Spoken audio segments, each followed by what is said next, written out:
Hello दोस्तों। और कैसे हैं आप सब। स्वागत है आपका आज की इस बेहद खास क्लास में। अच्छा, एक बात बताइए, आपने कभी ध्यान दिया है कि हमारे समाज में कुछ शर्मा आंटी या पड़ोसी टाइप लोग होते हैं जिन्हें दूसरों को फ्री की एडवाइस देने में मानो पीएचडी हासिल होती है। अरे तुम्हारे घर में बहुत आवाज आती है, या अरे बच्चे को फलाने बाबा के पास ले जाओ सब ठीक हो जाएगा। सुनने में अजीब लगता है ना, लेकिन सोचिए उन पेरेंट्स का क्या होता है जिनके घर में एक सीडब्ल्यूडी यानी कि चाइल्ड विद डिसेबिलिटी दिव्यांग बच्चा है। हमारा समाज अक्सर उन्हें तो जज करता है लेकिन उनकी असली ज़रूरतें नहीं समझता। इसलिए आज हम KVS TGT special educator tier 2 का एक बहुत ही इम्पोर्टेंट और स्कोरिंग टॉपिक कवर करने वाले हैं। जो टॉपिक है family needs and issues related to family of children with disability, empowering parents and families, social attitude, neighbourhood, parents of other children, friendship, support, advocacy and legal rights. ये शब्द देख के आपको लग रहा होगा कि बहुत भारी भरकम है। ठीक है, स्क्रीन पर लिखे इतने भारी भरकम शब्दों से डरने की बिल्कुल ज़रूरत नहीं है, क्योंकि आज का हम इस पूरे टॉपिक का एक संपूर्ण अध्ययन नोट डिकोड करेंगे, वो भी एकदम रियल लाइफ एग्जांपल के साथ। तो चलिए बिना किसी देरी के शुरू करते हैं और देखते हैं हमारी पहली टॉपिक। अब आप स्क्रीन पर ये मकड़ी वाला जाल आपको दिखाई दे रहा होगा। ठीक है, ये है मकड़ी का जाला यानी कि स्पाइडर वेब। देखकर डर मत जाना, ये जाला नहीं बल्कि हमारा स्मार्ट माइंड मैप है। केबीएस टीजीटी स्पेशल एजुकेटर का ये पूरा बड़ा सा कॉन्सेप्ट इसी एक डायग्राम में छुपकर बैठा है। एग्जाम में लंबे चौड़े पैराग्राफ रटने से काम नहीं चलेगा, ये स्मार्ट वर्क काम आएगा। ध्यान से देखिए, इसमें पूरे 6 टॉपिक, मतलब जो टॉपिक है उनको 6 हिस्सों में बांट दिया है ताकि दिमाग में एकदम छप जाए। तो पहला पॉइंट जो है समस्याएं और आवश्यकताएं। तो यहाँ पर सबसे पहले हम समझेंगे कि एक स्पेशल नीड्स वाले बच्चे की फैमिली किन डेली लाइफ प्रॉब्लम से गुजरती है और उन्हें असल में क्या चाहिए। फिर पॉइंट 2 है सशक्तिकरण। ठीक है, फिर हम देखेंगे कि उन पेरेंट्स को बेचारा नहीं बल्कि पावरफुल कैसे बनाना है। पॉइंट 3 है सामाजिक दृष्टिकोण। ठीक है, इसमें हम देखेंगे कि सामाजिक दृष्टिकोण में यहाँ हम बात करेंगे उसी सोसाइटी की जो मदद कम और ताने ज्यादा मारती है, और कैसे हमें इस सोच को बदलना है। पॉइंट 4 है सहयोग और समर्थन। अ, मतलब जब यही सोसाइटी और आसपास पड़ोस वाले ताने मारने के बजाय सच में साथ खड़े हो जाएं तो क्या होता है। पॉइंट 5 है एडवोकेसी यानी कि वकालत। अ, ये बहुत ज़रूरी है, पेरेंट्स को अपने हक के लिए कैसे आवाज़ उठानी है। और पॉइंट 6 है कानूनी अधिकार। अ, ये बहुत ज़रूरी है, ये आखिरी ब्रह्मास्त्र है। जब पेरेंट्स को कानून पता होगा तभी तो वो सिस्टम से अपने बच्चे का अधिकार मांग पाएंगे, है ना। तो रियल लाइफ में भी जब आप एक स्पेशल एजुकेटर बनेंगे तो आपको किसी भी फैमिली की मदद इसी स्टेप बाय स्टेप प्रोसेस से करनी है ना। एकदम लॉजिकल। तो चलिए अब इस माइंड मैप को मतलब जो इसका जो पहला पॉइंट है उसका पोस्टमार्टम करते हैं और देखते हैं नेक्स्ट स्लाइड। तो चलिए दोस्तों, आगे हम अपने माइंड मैप के पहले पॉइंट पर जो है मुख्य समस्याएं। ठीक है, स्क्रीन पर के लेफ्ट साइड में इतना बड़ा आपको डेंजर साइन दिखाई दे रहा होगा, है ना, जिस पर क्या लिखा है, ध्यान दें माता पिता पर भारी दबाव। ठीक है, सच मानिए जब किसी फैमिली को पहली बार पता चलता है कि उनके बच्चे को कोई डिसेबिलिटी है तो उनकी दुनिया मानो एक पल के लिए वहीं रुक जाती है। सबसे पहला झटका उन्हें लगता है जो है भावनात्मक तनाव। स्थिति को स्वीकार करना कठिन होता है उनके लिए, बहुत ज्यादा कठिन होता है। उन्हें लगता है उनकी दुनिया एक पल के लिए रुक गई है वहीं पर। ठीक है, उनका वो हे भगवान मेरे साथ ऐसा ही क्यों वाला फेज स्टार्ट हो जाता है। इस सिचुएशन को एक्सेप्ट करना बहुत ही मुश्किल होता है। और जैसे जैसे तैसे पेरेंट्स खुद को संभालते हैं तो यही एंट्री होती है दूसरी सबसे बड़ी प्रॉब्लम की, जो है आर्थिक बोझ यानी कि financial burden. Speech therapy, occupational therapy, special wheelchair, इन सब का लगातार चलने वाला भारी भरकम बिल और एक आम मिडिल क्लास फैमिली की कमर तोड़ देता है। ऊपर से इलाज, थेरेपी और उपकरणों पर भारी खर्च हो सकता है। और अब आप सोचेंगे कि सरकार मदद क्यों नहीं करती। मदद करती है, लेकिन तीसरी प्रॉब्लम क्या है, जानकारी की कमी। सेवाओं और योजनाओं का पता नहीं चलता है उन्हें। सेवाएं और योजनाएं तो होते हैं, ठीक है, लेकिन उसका उन्हें पता नहीं होता है। बहुत सारी, जैसे निर्भया हेल्थ इंश्योरेंस है, जैसे आरपीडब्ल्यूडी एक्ट में बहुत सारे वो दे रखे हैं, जैसे पेंशन मिलती है, जैसे स्कॉलरशिप मिलती है, तो बहुत सारे ऐसे लाभ हैं जो डिसेबल्ड बच्चों को मिलते हैं, लेकिन पेरेंट्स को नहीं पता होता है कि वो कहाँ से और कैसे अप्लाई करें। ठीक है।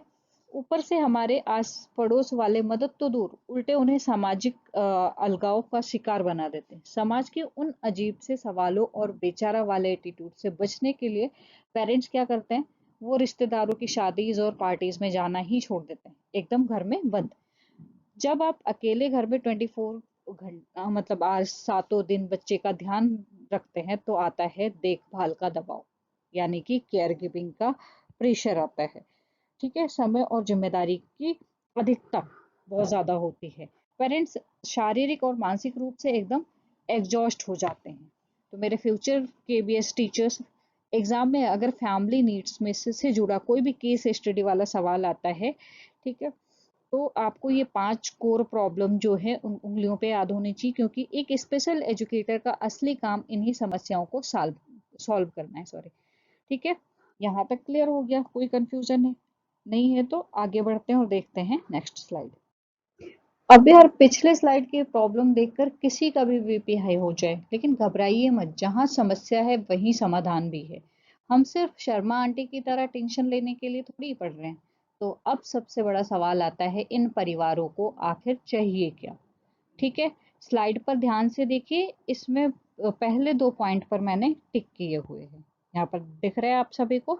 ठीक है। पहला क्या है? सही चिकित्सा और थेरेपी सेवाएं, यानी कि सबसे पहले बच्चे को चाहिए अर्ली इंटरवेंशन, यानी शीघ्र हस्तक्षेप, मतलब सही टाइम पर सही डॉक्टर, सही फिजियोथेरेपिस्ट या स्पीच थेरेपी का सपोर्ट मिलना। और दूसरा जो है, विशेष शिक्षा और प्रशिक्षण, यानी कि देखिए यहाँ पर सिर्फ स्कूल में 6 घंटे स्पेशल एजुकेशन देना काफी नहीं है, पेरेंट्स को भी तो ट्रेनिंग मिलनी चाहिए ना, कि घर पर बच्चे को कैसे पढ़ाना है या कैसे हैंडल करना है। अब आप सोचेंगे कि नीचे के 2 बॉक्स मैंने खाली क्यों छोड़े हैं, तो तीसरा पॉइंट है आर्थिक सहायता और सरकारी योजना। ठीक है। ये बॉक्स खाली इसलिए है क्योंकि ज्यादातर पेरेंट्स की जानकारी का बॉक्स भी इसी मामले में खाली होता है। इंडिया में डिसेबिलिटी सर्टिफिकेट कैसे बनवाना है या निरामया हेल्थ इंश्योरेंस जैसे स्कीम्स का फायदा कैसे लेना है, ये उन्हें पता ही नहीं होता है। तो एक केबीएस स्पेशल एजुकेटर के तौर पर हमारा सबसे बड़ा काम उन्हें इन योजनाओं से जोड़ना है, ताकि इनका फाइनेंशियल बर्डन जो है वो कम हो सके। ठीक है। और आखिरी पॉइंट है भावनात्मक और सामाजिक समर्थन। देखिए दोस्तों, पेरेंट्स कोई रोबोट नहीं है, उन्हें भी कभी कभी अपनी भड़ास निकालने के लिए या रोने के लिए किसी के कंधे की जरूरत होती है। यहाँ काम आती है प्रोफेशनल काउंसलिंग और पेरेंट सपोर्ट ग्रुप। जब वो अपने जैसे दूसरे पेरेंट्स से मिलते हैं, अपनी जर्नी शेयर करते हैं, तो उन्हें हिम्मत मिलती है और एहसास होता है कि हम उस लड़ाई में अकेले नहीं हैं। तो मेरे केबीएस एस्पिरेंट्स, अगर एग्जाम में नीड्स ऑफ फैमिली पर कोई भी सवाल आए, तो बस 4 चेकलिस्ट पॉइंट्स आपकी उंगलियों पर होनी चाहिए। यहाँ तक सारी चीजें क्लियर हो गई? अगर हो गई हैं तो हम आगे बढ़ते हैं। तो चलिए दोस्तों, अब आते हैं पूरे टॉपिक की जान पर। स्क्रीन पर ये पीला स्टिकी नोट्स आप सभी को दिखाई दे रहा होगा, इसके बगल में मैंने एक एरो लगाकर लिखा है मूल मंत्र। ठीक है। अब आप सोचेंगे कि ये कोई ओम भूर्भुवः स्वः वाला मंत्र है, या फिर शर्मा आंटी के तानों से कोई बचने की कोई निंजा टेक्निक है। अरे नहीं, ये उससे भी बड़ी जादू की छड़ी है। एक केबीएस स्पेशल एजुकेटर की डिक्शनरी में इसे एम्पावरमेंट यानी कि सशक्तिकरण बोलते हैं। ठीक है। सशक्तिकरण से बड़ा कोई शब्द नहीं होता है, तो आखिर ये सशक्तिकरण जो है वो किस चिड़िया का नाम है? सिंपल भाषा में समझे तो पेरेंट्स को उस बेचारे यानी हेल्पलेस वाली फीलिंग से निकालकर एकदम पावरफुल बनाना। स्लाइड पर ध्यान से पढ़िए। माता पिता अपने बच्चे के अधिकारों और जरूरतों को समझें और उनके विकास में सक्रिय भूमिका निभाएं। ठीक है।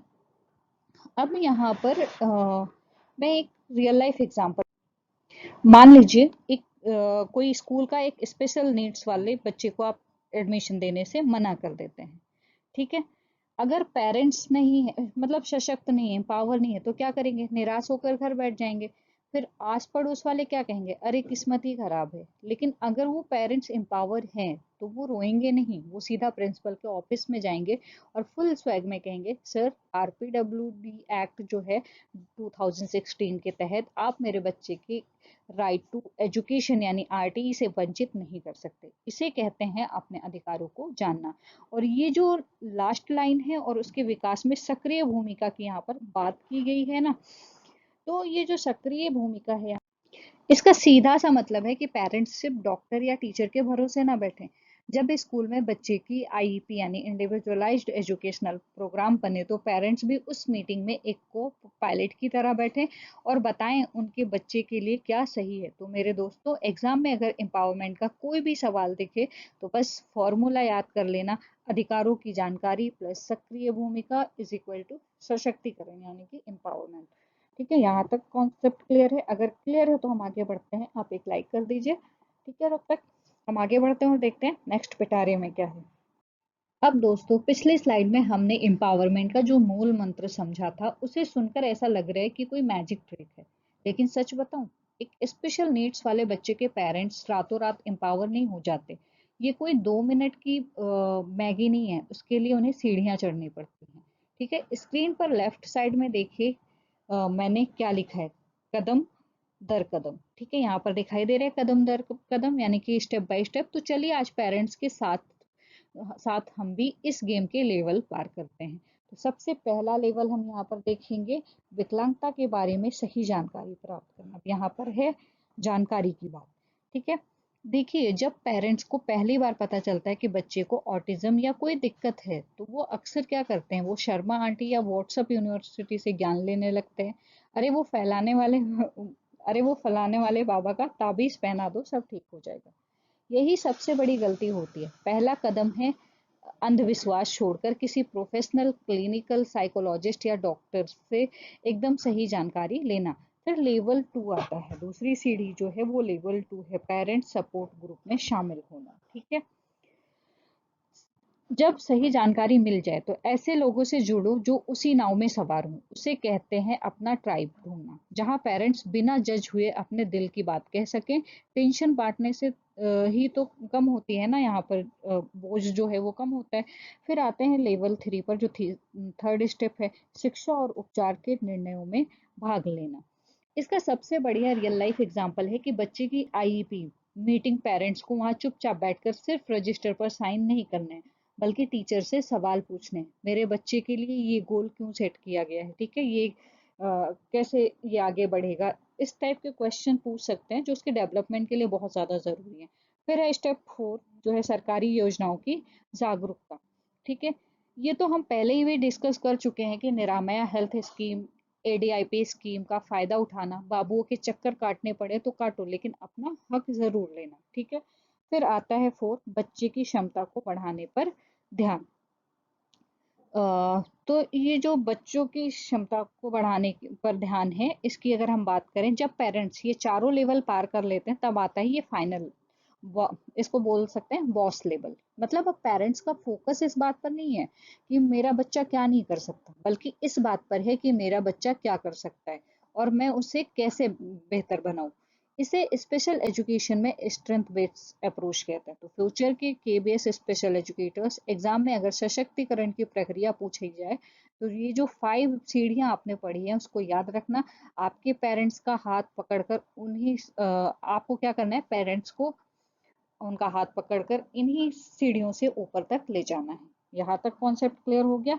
आगे बढ़ते हैं और देखते हैं नेक्स्ट स्लाइड। अब दोस्तों, सशक्तिकरण की पीढ़ियां सीढ़ियां तो हमने चढ़ ली, लेकिन अब हम एंट्री ले रहे हैं असली कुरुक्षेत्र में। स्क्रीन पर लेफ्ट साइड में देखिए, मैंने बहुत बड़ा सा लिखा हुआ है, समाज की सोच बदले। ठीक है, सच बताऊं तो एक स्पेशल एजुकेटर का आधा काम तो बच्चे के साथ होता है, बाकी का आधा इस सोसाइटी का सोच बदलने में। ठीक है, तो सबसे पहले यहाँ पर पॉइंट क देखिए जो है पड़ोस यानी कि नेबरहुड। देखिए पड़ोसियों का रवैया अक्सर दो तरह का होता है, या तो वो पूर्वाग्रह मतलब प्रेजेक्टिस से भरा होता है, अरे ये तो बच्चा पागल है, इसे अपने बच्चों से दूर रखो, या फिर ये बेचारा है कुछ नहीं कर सकता। ठीक है, या फिर वो बहुत ज्यादा सिंपैथी सहानुभूति दिखाते हैं कि हे राम बेचारे के साथ क्या हो गया है, या फेक वाली दया पेरेंट्स को और भी चुभती है। इसलिए स्लाइड पर लिखा है कि हमें समावेशी सोच चाहिए। ठीक है, हमें क्या चाहिए? समावेशी से सोच चाहिए। हमें दया नहीं, एक्सेप्टेंस चाहिए। बच्चा जैसा है वैसा ही रहेगा। ठीक है, उसे सोसाइटी का हिस्सा मानना ही इंक्लूजन कहलाएगा। पॉइंट बी पर आते हैं, अन्य माता पिता। ठीक है, अदर पेरेंट। इसका एक रियल लाइफ एग्जांपल देती हूँ मैं। मान लीजिए पार्क में एक स्पेशल नीड्स वाला बच्चा खेल रहा है। बाकी नॉर्मल बच्चों के पेरेंट्स क्या करते हैं? वो झट से अपने बच्चों को वहां से हटा लेते हैं, यानी दूरी बना लेते हैं। उन्हें डर लगता है कि कहीं उनके बच्चे को चोट न लग जाए। मतलब प्रॉब्लम उनकी नीयत में नहीं है, अवेयरनेस में है। इसलिए मैंने यहाँ पर तीर लगाकर लिखा है, सही जानकारी और जागरूकता में से बदलाव संभव। ठीक है, अगर हम उन पेरेंट्स को एजुकेट करें तो वो दूरी बनाने के बजाय पास आएंगे। फिर पॉइंट ग है, मित्रता यानी कि फ्रेंडशिप। ये मेरा फेवरेट पॉइंट है। इसे मैंने बड़ा बड़ा लिखा है, जरूरी है।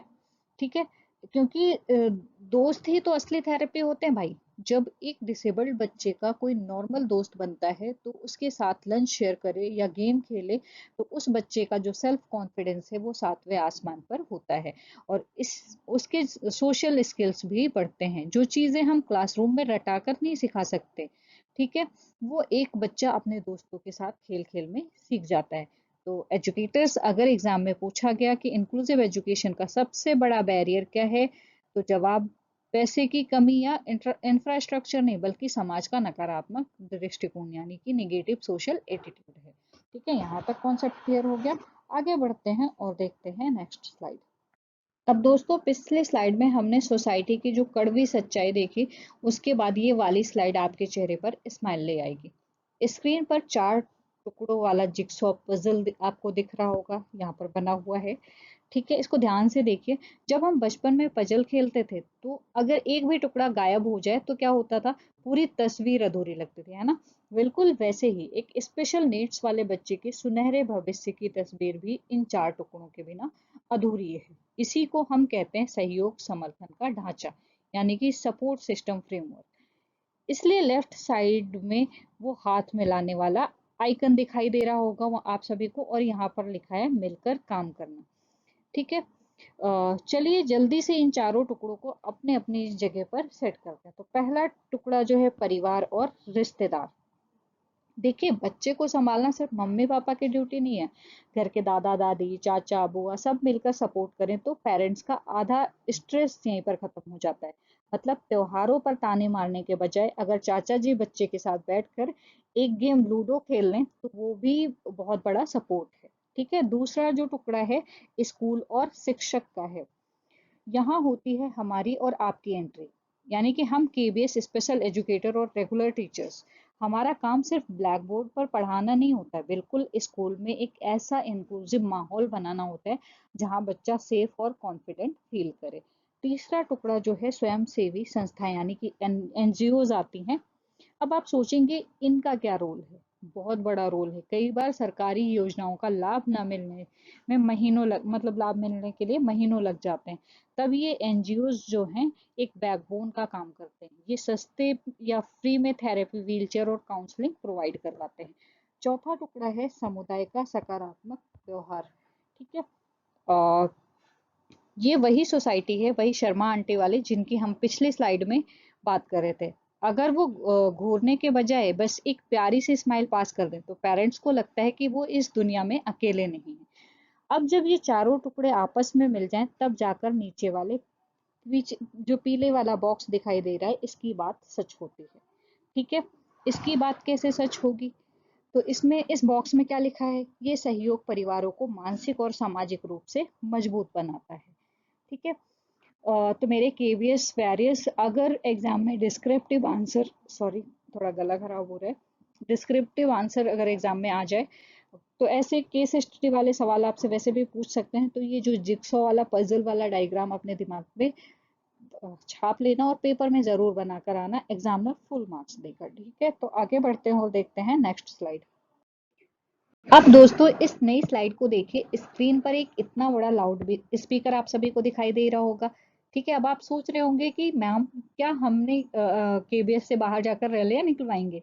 हमारी मांगे पूरी करो। नहीं, बिल्कुल नहीं नेताजी, शांत हो जाइए, हमें कोई राजनीतिक रैली नहीं निकलवानी, लेकिन हाँ आवाज जरूर उठानी है। इसलिए स्लाइड के लेफ्ट में लिखा है आवाज उठाना जरूरी है। ठीक है। और इसी आवाज को स्पेशल एजुकेशन की भाषा में कहते हैं एडोकेसी यानी कि वकालत। ठीक है। स्लाइड पर जो पीले रंग से हाईलाइट किया हुआ टेक्स्ट है उसे ध्यान से पढ़िए। वकालत का मतलब है बच्चे के अधिकारों और जरूरतों के लिए आवाज उठाना। ठीक है। देखिए सिस्टम अपने आप चलकर पेरेंट्स के पास नहीं आता कि लीजिए ये रही आपकी सुविधाएं। पेरेंट्स को अपने हक के लिए लड़ना पड़ता है। चलिए इसे एक रियल लाइफ एग्जांपल के साथ समझते हैं। मान लीजिए एक बच्चा व्हीलचेयर यूज करता है, लेकिन उसके स्कूल में कोई रैंप नहीं है, सीढ़ियां हैं। ठीक है। ऐसे में अगर पेरेंट्स चुपचाप बच्चे को गोद में उठाकर वो सीढ़ियां उतारते और चढ़ाते हैं, तो क्या स्कूल कभी रैंप बनवाएगा? बिल्कुल नहीं। स्कूल वाले सोचेंगे कि काम चल रहा है। लेकिन जब वो पेरेंट्स प्रिंसिपल के ऑफिस में जाकर एक मतलब एक रिटन एप्लीकेशन देंगे और कहेंगे कि सर आरपीडब्ल्यूडी एक्ट के तहत मेरे बच्चे को बैरियर फ्री इन्वायरमेंट मिलना चाहिए, आपको रैंप बनवाना ही पड़ेगा। तो दोस्तों इस एक्शन को, इस हक मांगने के तरीके को ही एडवोकेसी कहते हैं। चुपचाप सहना नहीं बल्कि लॉजिकल तरीके से अपनी बात रखनी है। तो केबीएस टीजीटी स्पेशल एजुकेटर के तौर पर आपको सबसे बड़ा काम आपके पेरेंट्स को इसी वकालत के लिए तैयार करना है, ताकि वो खुद के सेल्फ एडवोकेट बन सकें। अगर एग्जाम में ऐसे क्वेश्चन आ जाते हैं तो ये लाउड स्पीकर आपको याद दिला देगा कि एडवोकेसी का मतलब क्या है। अब पिछली स्लाइड में हमने वकालत का मतलब तो समझ लिया, लेकिन असली मतलब जिंदगी में ये दिखती कैसी है। स्क्रीन के लेफ्ट साइड में मैंने लाल रंग से क्या लिखा है, अपने हक के लिए लड़ें। ठीक है। अब ये लाइन देख पढ़कर आपसे कईयों को सनी देओल की याद आ गई होगी, तारीख पे तारीख, है ना। अरे शांत हो जाइए मेरे गदर के तारा सिंह, हमें कोर्ट के चक्कर नहीं काटने, बस सही जगह पर सही बात बोलनी है।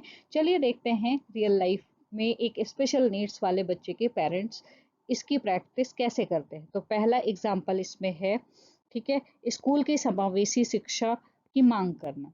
ठीक है। मान लीजिए कोई स्कूल पेरेंट्स से कहता है देखिए हम आपके बच्चे को एडमिशन तो दे देंगे, लेकिन उसे एक अलग कमरे में बैठना होगा। तो सरासर चीटिंग हुई है ना। यही पेरेंट्स को अपने वकालत का इस्तेमाल करना है। डंके की चोट पर कहना है नहीं सर, राइट टू एजुकेशन के तहत मेरा बच्चा बाकी नॉर्मल बच्चों के साथ रेगुलर क्लासरूम में ही पढ़ेगा। दूसरा जो एग्जाम्पल है, सरकारी योजनाओं और सुविधाओं के लिए आवेदन करना। सिर्फ ये जानना काफी नहीं है कि सरकार एडीआईपी स्कीम के तहत उपकरण देती है या पेंशन देती है। सरकारी दफ्तरों के चक्कर काटना, फॉर्म भरना, जब तक बच्चे को सुविधा नहीं मिल जाए तब तक फॉलो अप करना, ये पसीना बहाना भी एडवोकेसी का ही हिस्सा है। फिर तीसरे एग्जाम्पल की बात करें, समाज में जागरूकता फैलाना। इसका मतलब फिर से शर्मा आंटी की क्लास लगाना। हाँ समझ लीजिए, अगर सोसाइटी या फैमिली में कोई डिसेबिलिटी को पिछले जन्म का पाप बोलता है, तो वहां चुप रहने के बजाय इसे साइंटिफिक फैक्ट से एजुकेट करना, है ना। चौथा और सबसे बड़ा उदाहरण है भेदभाव के खिलाफ मजबूती से आवाज उठाना। मान लीजिए पब्लिक ट्रांसपोर्ट में कोई बस कंडक्टर किसी डिसेबल्ड बच्चे को बस में चढ़ने से रोके, तो वहां पेरेंट्स को चुपचाप दूसरी बस का वेट नहीं करना है, वहीं खड़े होकर उस कंडक्टर की कंप्लेन करनी है और उसे अपना हक जताना है। तो मेरे केबीएस के वॉरियर्स एग्जाम में अगर एडवोकेसी इन एक्शन या पेरेंट्स के अधिकारों से जुड़ा कोई भी पॉइंट आ जाए, कोई भी क्वेश्चन आ जाए, तो प्रैक्टिकल केसेस के सवाल भी आए, तो ये चार जो तीर आपने तर्कस में होने चाहिए। ठीक है। ये जो चार तीर देख रहे हैं इनको ध्यान रखना। और हम देखते हैं अगली स्लाइड। ऑर्डर ऑर्डर, तमाम सबूतों और गवाहों को मद्देनजर रखते हुए, अरे डरिए मत, आपको कोई अदालत नहीं ले जा रहा और ना ही हमें पेरेंट्स को कोई जॉली एलएलबी वाला वकील बनाना है। लेकिन दोस्तों स्क्रीन के लेफ्ट साइड में देखिए क्या लिखा है, कानून क्या कहता है। ठीक है। पिछली स्लाइड में हमने जो वकालत करना सीखा था ना, वकालत आप तब तक नहीं कर सकते जब तक आपको अपने कानून अधिकार ना पता हो। ठीक है। बिना वेपन के जंग लड़ने से थोड़ी मतलब होता है। तो हमारे तर्कस में कौन कौन से ब्रह्मास्त्र हैं। पहला जो ब्रह्मास्त्र है, आप यहाँ पर देख सकते हैं, right of person with disability act यानी कि आरपीडब्ल्यूडी एक्ट 2016 का, जिसमें शिक्षा, रोजगार और समान अवसर का अधिकार देता है ये। ठीक है। स्पेशल एजुकेटर का कोई भी एग्जाम इसके बिना पूरा नहीं होता है। ये कानून साफ साफ कहता है कि डिसेबल्ड लोगों को समाज की दया नहीं चाहिए, बल्कि उन्हें एजुकेशन, एम्प्लॉयमेंट और इक्वल अपॉर्चुनिटी का पूरा हक है। गवर्नमेंट जॉब में जो रिजर्वेशन मिलता है या वर्क प्लेस पर उनके लिए खास सुविधाएं जैसे रैंप या लिफ्ट बनवाई जाती हैं, ये भी इसी कानून की देन है। ये कानून उन्हें सर उठाकर जीने की ताकत देता है। और दूसरा जो ब्रह्मास्त्र है वो है राइट टू एजुकेशन, यानी कि आरटीई एक्ट, जो 2009 में आया। ठीक है। ये तो हमने बहुत बीएड और डीएड में बहुत ज़्यादा पढ़ा है। ठीक है। 6 से 14 वर्ष के सभी बच्चों के लिए मुफ्त और अनिवार्य शिक्षा, यानी कि free and compulsory education. RTE act कहता है कोई भी सरकारी या प्राइवेट स्कूल एक स्पेशल नीड्स वाले बच्चे को एडमिशन देने से मना नहीं कर सकता। लेकिन रुकिए, केबीएस एग्जाम के लिए बहुत बड़ी प्रो टिप दो, कान पास में लाइए। नॉर्मल बच्चों के लिए आरटीई में फ्री एजुकेशन 6 से 14 साल तक है, राइट। लेकिन आरपीडब्ल्यूडी एक्ट 2016 के हिसाब से जो सीडब्ल्यूएसएन है, यानी कि चिल्ड्रन विद स्पेशल नीड्स वाले बच्चे हैं, उनके लिए फ्री एजुकेशन 6 से 18 साल तक होती है। ये सीधा सीधा एक नंबर पक्का कराने वाला पॉइंट है। ठीक है। आप इसे अपने नोट्स में ज़रूर लिखना। ठीक है। अब आगे बढ़ते हैं और देखते हैं नेक्स्ट स्लाइड। दोस्तों, पिछली स्लाइड में हमने जो कानूनी ब्रह्मास्त्र देखे थे, उसी तर्कश में एक बहुत बड़ी शील्ड भी है। स्क्रीन पर जो ये रक्षा कवच वाली शील्ड दिखाई दे रही है आप सभी को, इसको ध्यान से देखिए।